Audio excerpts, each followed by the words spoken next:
Guys, this is Prashant Kumar again. Today is day 3 and I am back here.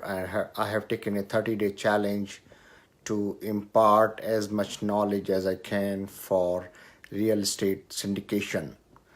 Some of you are active investors and some of you are passive investors. Those who are active syndicators, they probably know what I'm talking about, but many times passive investors do not know a lot more about the deal. So I'm just going to talk about what happens when the deal, in terms of the financials, how the deals are structured. So whenever a syndicator, an active investor, goes into a deal, basically they need to put some money down, and many times a sponsor doesn't have that kind of money or doesn't have the liquidity at that moment, so he asks somebody else to put the money down on the deal. That is called earnest money deposit.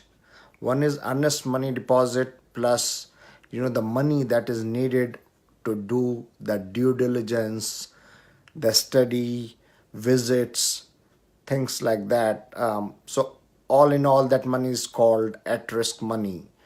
Unless the deal is closed, that money is at risk because earnest money becomes hard after 30 or 45 days.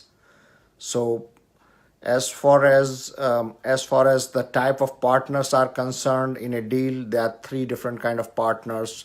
One is key principal, the one who signs on the loan. Even though it is a non-recourse loan, typically on bigger deals, bank always need somebody to sign on the loan, and somebody who has the net worth and the liquidity, who brings net worth and the liquidity to the table. So those are called key principals, and basically you have GPs, the people who are running the show, general partners, and then limited partners, LPs.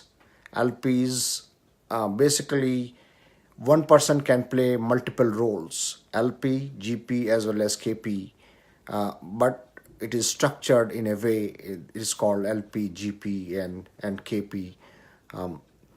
One person can definitely have multiple roles in one project. Anybody can put in money. In my deal, I put money, so I put my money as LP money. Any money that comes into the investment is LP money, and that is Class A share, right? And GPs are Class B share.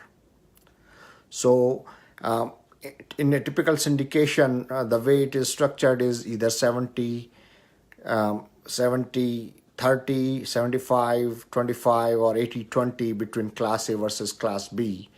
Class A is basically the money which is coming into the deal has the highest priority. So that's why it is called Class A share.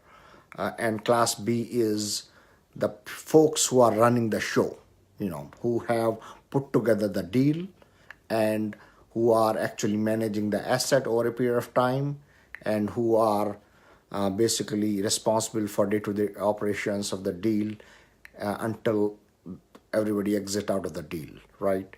So let's say it is 70-30 Class A versus Class B, and 70% goes to the LP money, that is proratedly divided into those who invest in the deal.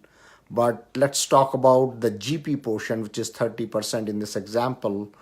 How does that get divided further into GPs who come on board, right?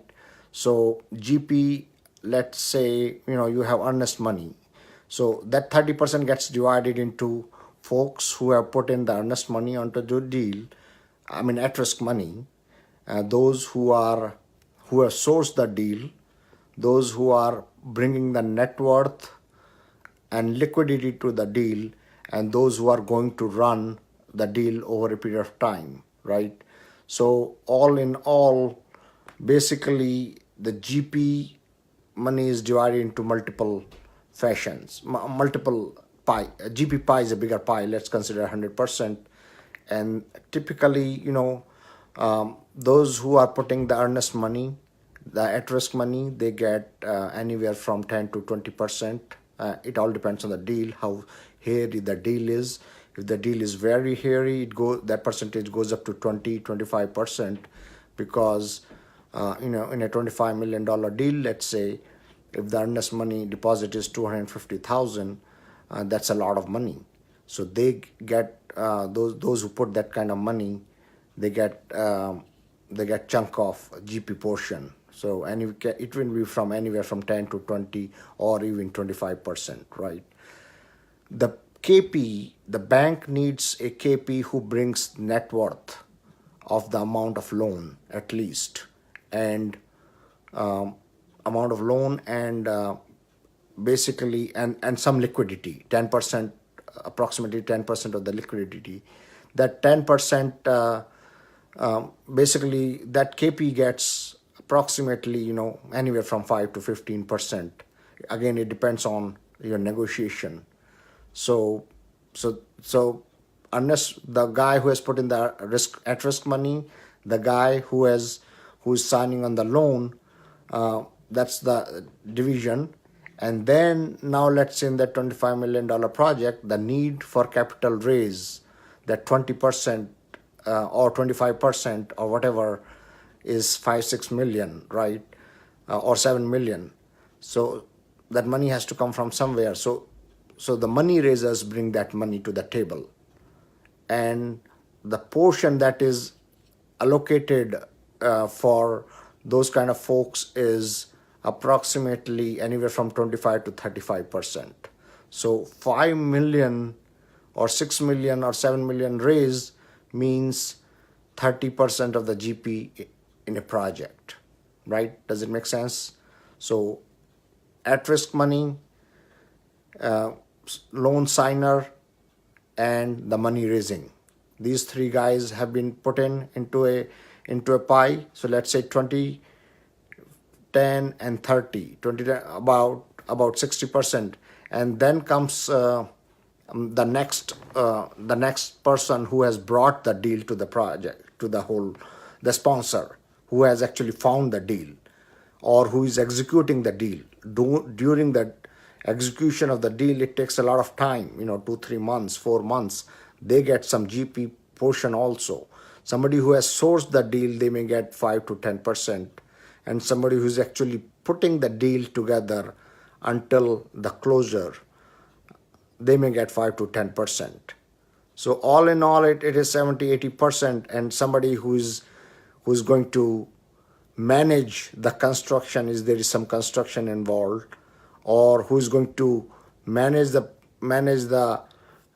property management company over a period of time. So the owner gets some chunk. So all in all, that GP pie is divided. So it's all again individual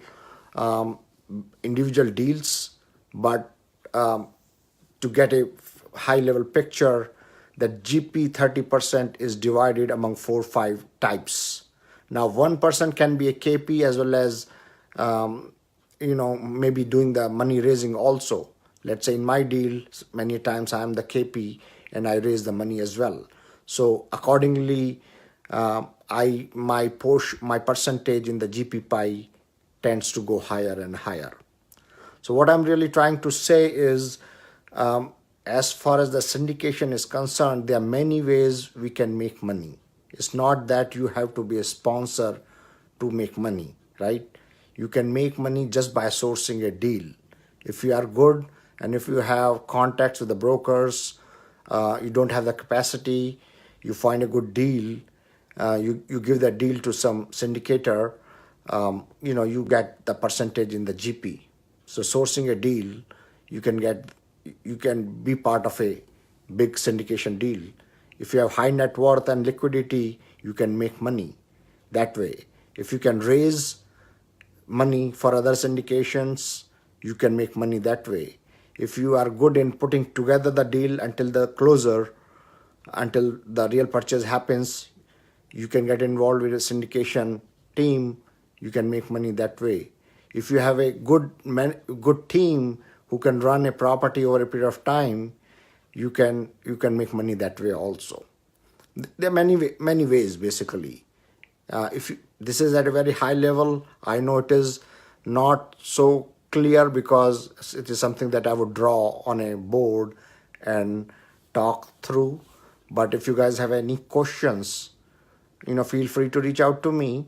And of course, a lot of you know this already, but I'm willing to discuss that. I do this all the time. Feel free to reach out to me, Prashant at multifamilyrealtygains.com. My purpose here is to talk, engage you guys, ask you questions, help me understand how you do it, right? I mean, this is what I do it, and this is how I have learned from a lot of you fine gentlemen on these groups and all. But tell me what is your experience so that I can fine tune my business and hopefully I can give you more back. So again, today is my third day. I would like to talk more about these things as we go forward. Over the next 28 days, I will continue to tell more and more what I know, right? And if you want something to know, put it in the comments. I'll try to incorporate that in my Facebook Lives over the next couple of weeks. Once again, thank you so much for your time. Today is Saturday. It is bright, sunny out there. You can see how bright the sun is, at least in New York. Not sure about other parts of the country, but we are enjoying the weather today. You guys too enjoy, okay? Have a great weekend, and I'll talk to you tomorrow. Thank you very much, guys. Appreciate your time. Bye-bye.